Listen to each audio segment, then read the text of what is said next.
The unexpected error occurred message in the Total Wireless app means the app can't properly communicate with Total Wireless's servers. This is often due to corrupted or outdated cache data.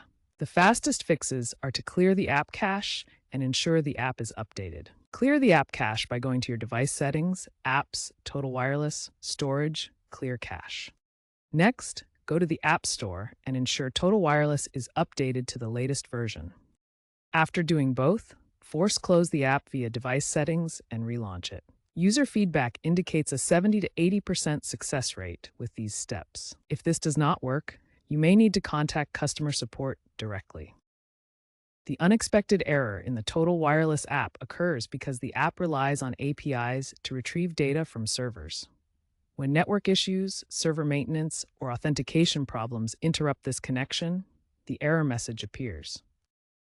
Although the app is lightweight, its dependency on Verizon's infrastructure makes it vulnerable to broader outages. Total Wireless is actively addressing this with improved caching algorithms in recent updates. Looking ahead, they plan to adopt cloud-based app architectures by 2026 to reduce reliance on local cache and minimize errors. These advancements should make the error less frequent over time.